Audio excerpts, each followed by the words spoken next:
અખિલ ભારતીય વિદ્યાર્થી પરિષદ ગુજરાત પ્રદેશ કાર્યાલયના ભૂમિપૂજન કાર્યક્રમમાં આપણી સૌની સાથે મંચ ઉપર ઉપસ્થિત શિક્ષા સંસ્કૃતિ ઉત્થાન ન્યાસના રાષ્ટ્રીય સચિવ શ્રી અતુલભાઈ કોઠારીજી, આપણા વડીલ મુરબ્બી શ્રી સુરેન્દ્ર કાકા, અખિલ ભારતીય વિદ્યાર્થી પરિષદના રાષ્ટ્રીય સંગઠન મંત્રી શ્રી આશીષજી ચૌહાણ, વિદ્યાર્થી વિકાસ નિધિ ટ્રસ્ટના ટ્રસ્ટી શ્રી રસિકભાઈ ખમાર, અખિલ ભારતીય વિદ્યાર્થી પરિષદના પ્રદેશ અધ્યક્ષ ડોક્ટર લક્ષ્મણભાઈ ભૂતડિયા, અખિલ ભારતીય વિદ્યાર્થી પરિષદના પ્રદેશ મંત્રી શ્રી સમર્થ ભટ્ટ, આમંત્રિત સર્વે મહાનુભાવો, પ્રેસ મીડિયાના મિત્રો, સૌને મારા નમસ્કાર.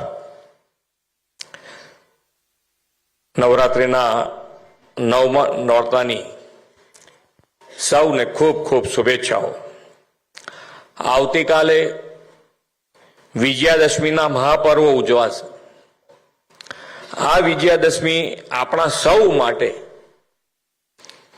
ખાસ છે, કારણ કે રાષ્ટ્રીય સ્વયંસેવક સંઘની સ્થાપનાને 100 વર્ષ પૂર્ણ થઈ રહ્યા છે. દેશભરમાં આ શતાબ્દીની ઉજવણી નવી ક્ષિતિજોના ધ્યેય સાથે રાષ્ટ્રહિતના સેવા કાર્યોથી થવાની છે. સંઘની આ એક શતાબ્દીની યાત્રા રાષ્ટ્ર અને સમાજ માટે ખૂબ જ પ્રેરણાદાયી રહી છે. વિશ્વ નેતા અને યશસ્વી વડાપ્રધાન નરેન્દ્રભાઈએ પણ આ વાતનો ઉલ્લેખ સ્વતંત્રતા દિવસે લાલ કિલ્લા પરથી કર્યો છે. દેશવાસીઓમાં સ્વાભિમાન અને રાષ્ટ્રીયતા જગાડવાનું મહાન કાર્ય સંઘના લાખો સમર્પિત સ્વયંસેવકોએ કર્યું છે. આ સ્વયંસેવકના જીવનના દરેક કાર્યો, દરેક પ્રયાસમાં નેશન ફર્સ્ટના ભાવના હંમેશા સર્વોપરી રહી છે. દેશના યુવાનોમાં વિદ્યાર્થી કાળથી જ્ઞાન, ચરિત્ર અને એકતાના સૂત્ર સાથે અખિલ ભારતીય વિદ્યાર્થી પરિષદની સ્થાપના થયેલી છે. આદરણીય વડાપ્રધાન શ્રી નરેન્દ્રભાઈ હર હંમેશ કહે છે કે દેશનો વિકાસ અને દેશનું ભવિષ્ય યુવાનોના હાથમાં છે, અને જો યુવાનો નેશન ફર્સ્ટનો મંત્ર અપનાવશે તો ભારતનો વિકાસ આકાશ આંબશે, તેમાં કોઈ શંકા નથી. અખિલ ભારતીય વિદ્યાર્થી પરિષદ રાષ્ટ્ર નિર્માણનું ખૂબ મહત્વનું કામ કરી રહી છે.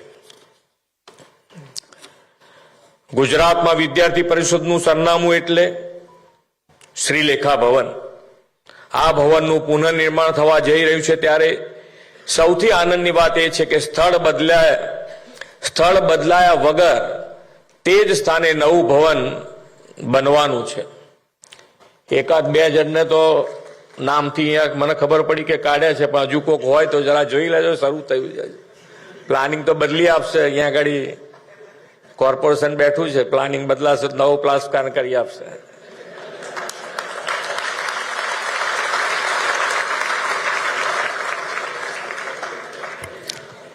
શ્રીલેખા ભવનમાંથી ગત 6 દશકાથી સતત રાજ્યના વિદ્યાર્થીઓમાં રાષ્ટ્રીયતા, સેવા, પર્યાવરણ અને કલાના રચનાત્મક અભિગમોનું સિંચન થયું છે. આજે અહીં અનેક જૂના કાર્યકરો ઉપસ્થિત છે, અને મને ખાતરી છે કે તેમના મનમાં પણ આ ભવન સાથેના પોતાના વિદ્યાર્થી પરિષદ કાર્યકાળના સંભાળના આંદોલનના દિવસોના સ્મરણો આજે તાજા થઈ રહ્યા છે. મેં કાર્ડ જોયું હતું. કાર્ડમાં અખિલ ભારતીય વિદ્યાર્થી પરિષદના પાયાના મૂળ તત્વો એ કાર્ડ ઉપર હંમેશા લખેલું હોય છે: જ્ઞાન, ચારિત્ર અને એકતા. જ્ઞાન કેવું? તો સા વિદ્યા યા વિમુક્તે, એટલે મુક્તિ અપાવે તેવી વિદ્યા. ચારિત્ર કેવું? તો અન્યને પ્રેરણા આપે તેવું. એકતા કેવી? તો જે વ્યક્તિ સમાજ અને રાષ્ટ્ર નિર્માણ માટે આપણને એક કરે. વિદ્યાર્થી પરિષદના દરેક કાર્યકર્તામાં આ 3 ગુણ આપણને હંમેશા જોવા મળે છે. એટલે ખૂબ જે આધ્યાત્મની વાત કરી, એમ આધ્યાત્મમાં પણ ગીતા, અને ગીતામાં પણ આપણને શું કહીએ છીએ? ગીતા જ્ઞાન. એ જ્ઞાન જ એક એવી વસ્તુ છે કે તે તમને દરેકે દરેક સમસ્યાનું સમાધાન જો કોઈ હોય તો એ જ્ઞાન છે. એટલે જ્ઞાન ખૂબ જ જરૂરી અને એની પર જ આપણે આગળ વધી રહ્યા છે. ત્યારે આપણા વડાપ્રધાન શ્રી નરેન્દ્રભાઈ મોદી પણ કટોકટીના સમયે શ્રી લેખા ભવનમાં તેમણે પણ નિવાસ કર્યો હતો. દેશના ગૃહ અને પ્રથમ સહકારિતા મંત્રી શ્રી અમિતભાઈ શાહ પોતાના વિદ્યાર્થી જીવનની વાત કરતા આ ભવનને રાષ્ટ્રીયતાનું પ્રથમ પગલું ગણાવે છે. સમય અનુકૂળ ટેકનોલોજી યુક્ત ભવનો એ સમયની માંગ છે. મને વિશ્વાસ છે કે નવા ભવનથી ટેકનોસેવી ન્યૂ એજ યુવાનોમાં રાષ્ટ્ર ભાવનાના બીજ રોપાશે અને 2047 સુધીમાં વિકસિત ભારતના નિર્માણ માટેની સેના તૈયાર થશે. આજે આદ્ય શક્તિની ભક્તિના 9મા નોરતે આવા ઐતિહાસિક શ્રીલેખા ભવનના પુનઃનિર્માણ માટે ભૂમિપૂજન થઈ રહ્યું છે. તે રાષ્ટ્ર શક્તિને વધુ ઉજાગર કરશે. વડાપ્રધાન શ્રી નરેન્દ્રભાઈ મોદીએ જ્ઞાન શક્તિ એટલે કે ગરીબ, યુવા, અન્નદાતા અને નારી શક્તિના 4 પિલ્લર પર વિકસિત ભારતના નિર્માણનો સંકલ્પ કર્યો છે. યુવા શક્તિના સામર્થ્યથી રાષ્ટ્રના વિકાસને નવી ગતિ આપવાનો તેમનો નિર્ધાર છે. આજે ભારત વિશ્વનો સૌથી યુવા દેશ છે અને આ ડેમોગ્રાફિક ડિવિડન્ડને રાષ્ટ્ર નિર્માણની એક મોટી તાકાત બનાવવા માટે શ્રી નરેન્દ્રભાઈએ પાછલા દશકામાં યુવાનો માટે સુદૃઢ ઇકોસિસ્ટમનું નિર્માણ કર્યું છે. યુવાનોને સ્કિલ, સ્ટાર્ટઅપ, શિક્ષણ, રમતગમત અને ઇનોવેશનને પ્રોત્સાહન માટે અનેક કાર્યક્રમો અને યોજનાઓ અમલી બનાવી છે. યુવાનોના પ્રેરણા સ્ત્રોત સ્વામી વિવેકાનંદજીએ કહ્યું હતું કે મારો વિશ્વાસ દેશની નવી પેઢીમાં છે અને તેમાંથી જ મારા સાથીદારો આવશે. વડાપ્રધાન શ્રી નરેન્દ્રભાઈ મોદી પણ આ જ વિચારમાં દ્રઢતાપૂર્વક માને છે અને તેમણે નવયુવાનોને રાષ્ટ્ર નિર્માણ માટે રાજનીતિમાં જોડાવા માય યુવા ભારત પ્લેટફોર્મ પણ શરૂ કર્યું છે. રાજ્યની યુવા શક્તિને રાષ્ટ્રપ્રેમની પ્રેરણા મળે તો જ રાષ્ટ્રહિત પ્રથમની ભાવનાવાળી એક નવી યુવા પેઢી તૈયાર થાય અને તેમાં વિદ્યાર્થી પરિષદનો રોલ ખૂબ મહત્વનો છે. વડાપ્રધાન શ્રી નરેન્દ્રભાઈ મોદીના નેતૃત્વમાં દેશ અમૃતકાળમાંથી પસાર થઈ રહ્યો છે. વિદ્યાર્થી પરિષદ પણ ગયા વર્ષે અમૃતકાળમાં પ્રવેશ કર્યો છે.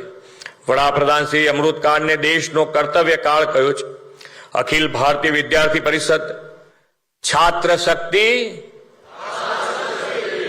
ના મંત્ર સાથે દેશની છાત્ર શક્તિને વિકસિત ભારતના નિર્માણની ખૂબ મોટી તાકાત બનાવવા સતત પ્રયાસરત છે. તે આનંદદાયક છે.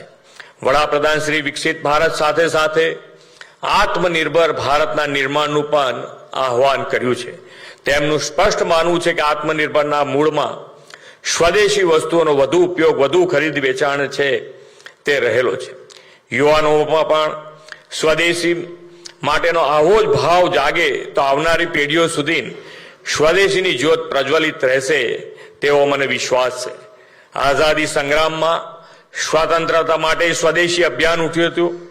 આપણે શ્રી મોદી સાહેબના નેતૃત્વમાં આત્મનિર્ભર સમૃદ્ધ ભારતના નિર્માણ માટે સ્વદેશી અભિયાનને વેગ આપીએ, સ્વદેશી અપનાવીએ એ જ અભ્યર્થના સાથે વિરમું છું. ભારત માતા કી જય. વંદે માતરમ. જય જય ગરવી ગુજરાત.